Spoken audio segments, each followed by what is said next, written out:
Dear students, अस्सलाम वालेकुम। मैं आसिफ महमूद फ़िज़िक्स के साथ 10th क्लास की फ़िज़िक्स में हम चैप्टर 11 पढ़ रहे हैं, यानी इस किताब का सेकंड चैप्टर। और उस चैप्टर में हम करैक्टरिस्टिक्स ऑफ साउंड पढ़ रहे हैं। हमने एक करैक्टरिस्टिक ऑफ साउंड लाउडनेस पे पिछले सबक में बात की थी कि लाउडनेस क्या है और उसका इन्हिसार किन चीज़ों पर है, वो कौन से फैक्टर्स हैं on which loudness depends upon. आज हम थोड़ा मज़ीद पढ़ेंगे करैक्टरिस्टिक ऑफ साउंड, कुछ और हम डिस्कस करेंगे। तो नेक्स्ट हमारा जो करैक्टरिस्टिक है वो है पिच। तो पिच की डेफिनेशन हम देखते हैं। Pitch is the characteristic of sound by which we can distinguish between a shrill and a grave sound। कि हम बड़ी तीखी बारीक आवाज़ और मोटी आवाज़ जो है उसमें फ़र्क कर सकते हैं, जिस खसूसियत की बात वजह से उसको हम पिच कहते हैं।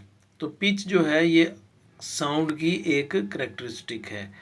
तो जितनी किसी चीज़ की पिच ज़्यादा होगी, जितनी किसी साउंड वेव की पिच ज़्यादा होगी, उतनी ही उसकी फ्रीक्वेंसी ज़्यादा होगी। या यूँ कह लें कि जितनी किसी साउंड वेव की फ्रीक्वेंसी ज़्यादा होगी, उसकी पिच भी उतनी ही ज़्यादा होगी, क्योंकि it depends upon the frequency.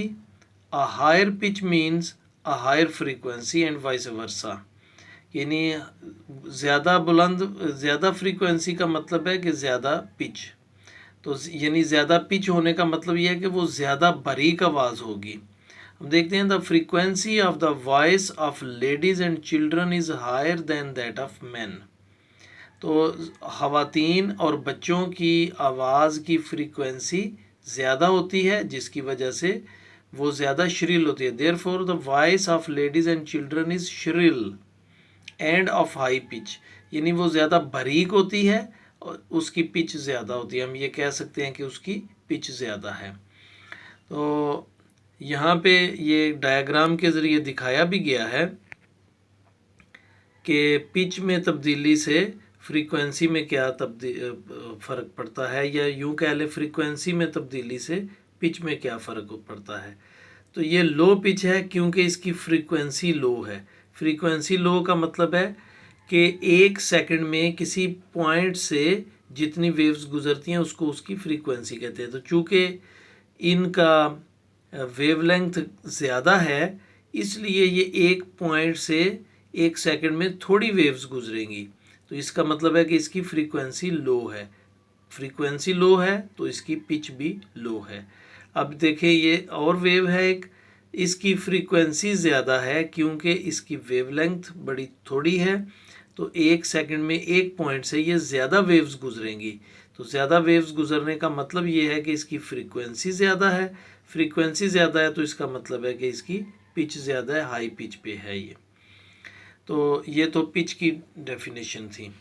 आगे हम देखते हैं, नेक्स्ट हमारी करैक्टरिस्टिक है क्वालिटी। क्वालिटी ऑफ साउंड या क्वालिटी।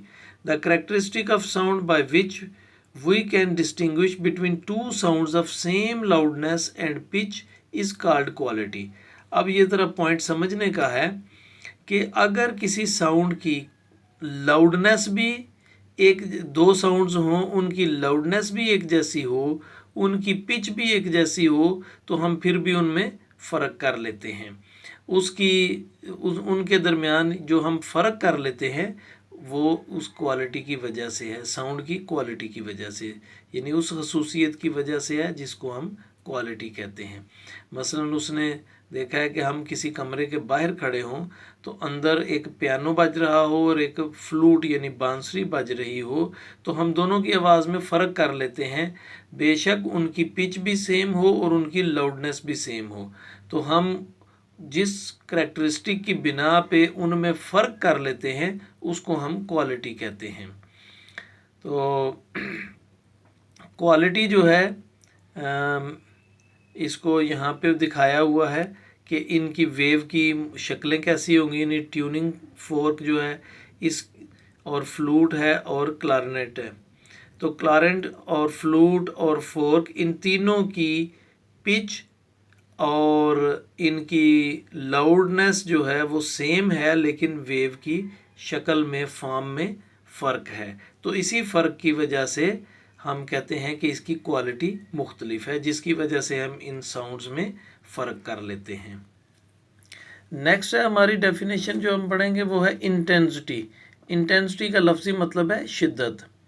तो sound energy passing per second through a unit area held perpendicular to the direction of propagation of sound wave is called intensity of sound। तो यानी intensity of sound से मुराद क्या है कि जो sound energy गुज़रती है एक यूनिट एरिया से, एक सेकंड में एक यूनिट एरिया से साउंड की प्रोपगेशन की डायरेक्शन में जितनी साउंड एनर्जी गुजरती है उसको हम उसकी इंटेंसिटी यानी शिद्दत कहते हैं। तो इसका यूनिट जो है, the unit of intensity of sound is what पर स्क्वायर मीटर। तो ये भी साथ इसके शामिल करना है। आज का homework define pitch, define quality of sound और डिफ़ाइन इंटेंसिटी ऑफ साउंड। तो इसकी डेफिनेशन आप मार्क कर लें। सबसे पहले पिच है, तो यहाँ से लेके यहाँ तक आप इसको लिखेंगे, डेफिनेशन भी लिखेंगे और उसकी सारी थोड़ी सी डिटेल भी लिखेंगे। इसी तरह क्वालिटी जो है वो सिर्फ ये ब्लू बॉक्स में से ही लिखेंगे। और इंटेंसिटी की जो डेफिनेशन है वो इंटेंसिटी का हेडिंग देने के बाद उसकी डेफिनेशन लिखेंगे और the unit of intensity of sound is what पर स्क्वायर मीटर, ये भी साथ लिखेंगे।